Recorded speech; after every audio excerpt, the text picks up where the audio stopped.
ইমামরা তো শালা খারাপ, ছেলে বলৎকার করে, তো বাজে লোকে, তাদের কাছে আরবি শেখে যারা। এই সমাজে এগুলো ঘৃণিত অভাব আছে। টুপি একটা দিয়ে ইমাম হয়ে 5 ওয়াক্ত মসজিদে নামাজ পড়াও, যে ভাই আমি নামাজ পড়ে ছেলেদের সকালবেলা আরবি শিক্ষা দেই। যে ব্যক্তি বলে ইমামরা শালা খারাপ, তাকে নিয়ে আমাদের কি কথা হতে পারে আপনারা বলেন? এটা কত ভয়ঙ্কর কথা বলেছে। সমস্ত ইমামদের প্রতি আমার শ্রদ্ধা, ভালোবাসা। সকল ইমামদের কথা কখনোই বলা হয়নি। আমি ইমামের পিছনে আমি নামাজ পড়ি, আমি ইমামদের শ্রদ্ধা করি, আমি ইমামদের ভালোবাসি।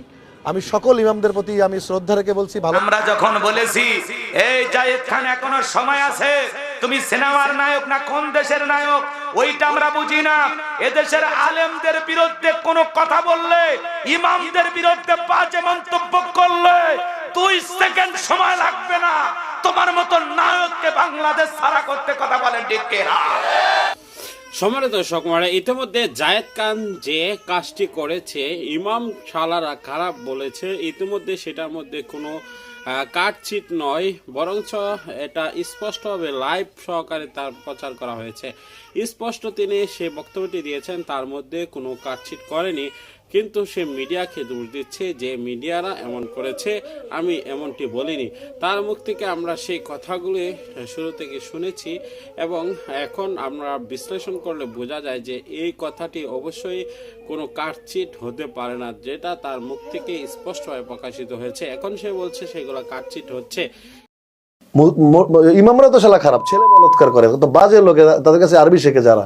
এই সমাজে এগুলো ঘৃণিত অভাব আছে। টুপি একটা দিয়ে ইমাম হয়ে 5 ওয়াক্ত মসজিদে নামাজ পড়াও, যে ভাই আমি নামাজ পড়ে ছেলেদের সকালবেলা আরবি শিক্ষা দেই।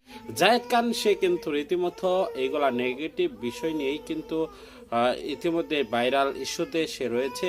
কিন্তু ভাইরাল হতে গিয়ে একজন সম্মানিত ইমামকে নিয়ে এমন কথা বলবে, সেটা আমরা কখনো কল্পনাও করতে পারিনি। কেননা ইমামরা খারাপ বলতে তিনি বুঝিয়েছেন সমস্ত ইমামকে। যদি সে মৃত্যুবরণ করে তাহলেও কিন্তু তার জানাজার জন্য ইমাম লাগবে, কিন্তু সে জন্মের সময় কিন্তু একামত এবং আজান দেওয়ার জন্য ইমামকে খুঁজেছিল। এখন যদি সে বিবাহ করে তাহলে কিন্তু তার জন্য একজন মসজিদের ইমামকে এবং হুজুরকে লাগবে। ইমামরাই খারাপ, হুজুররাই খারাপ বলতে তিনি বুঝিয়েছেন যে সমস্ত ইমাম এবং সমস্ত হুজুরদেরকেই উদ্দেশ্য করে বলেছেন। যে জায়গায় নবী সাল্লাল্লাহু আলাইহি সাল্লাম জিন্দিগিভর ইমামতি করেছেন, নেতা ইমাম মানে নেতা, আর একজন নেতাকে এভাবে সে তুচ্ছ তাচ্ছিল্য কথা বলা মানে সমস্ত ইমামদেরকে তুচ্ছ তাচ্ছিল্য করা হলো এবং মুসলিম প্রত্যেকটি মানুষের হৃদয়ে আঘাত দিয়েছে। আমরা চাই তার এই বিষয়টি স্পষ্টভাবে ক্ষমা চাওয়া উচিত। সে বলছে যে এমনটি বলিনি, এমন এই সেই বলে মানুষকে বুঝ দিতে চাচ্ছে। প্রকাশ্যে তার এখন ইসলাম গ্রহণ করা উচিত, কেননা তার ঈমান চলে গিয়েছে। কেননা তিরমিজি শরীফের স্পষ্ট হাদিস রয়েছে, 2টি কারণে মানুষের ঈমান চলে যায়। একটি হলো মৃত্যুর সময় যদি কেউ হাই হুতাশ করে কান্না করে, অর্থাৎ কারো মৃত্যু হয়ে গিয়েছে, সে হাই হুতাশ করে মাটিতে থাপড়ায় এবং তার জামা ছিঁড়ে ফেলে এবং যদি বলে আল্লাহ আমাকে দেখেছে, এসব বিষয় করার কারণে তার ঈমান চলে যাবে। আর দ্বিতীয় কাজ হলো যদি সে বলে যে একটি জাতি ধরে গালি দেয় যে হুজুররাই খারাপ, আলেমরাই খারাপ এবং ইমামরাই খারাপ, সে কিন্তু ইমামরা খারাপ শুধু বলেনি, ইমাম শালারাই খারাপ, হুজুররাই খারাপ বলেছে। আরও বেশি কিছু ভাষা বলেছে যেগুলো বলতে পারছি না। তাহলে এখানে সকল জাতি ধরেই বলেছে। তাহলে জাতি ধরে যদি কোনো কিছু গালি দেওয়া হয় তাহলে অবশ্যই সেটা হবে সম্পূর্ণ নাজায়েজ এবং এর জন্য অবশ্যই ঈমান চলে যাবে। স্পষ্ট হাদিস রয়েছে।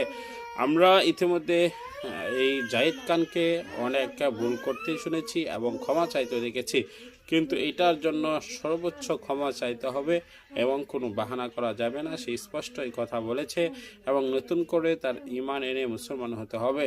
জায়েদ খানকে সর্বশেষ বলতে চাই যে ইসলাম এবং ঈমান নিয়ে কোনো এরকম বাজে মন্তব্য যেন আর জীবনেও সে না করে, কেননা মানুষ ছাড় দেয় কিন্তু ছেড়ে দিবে না।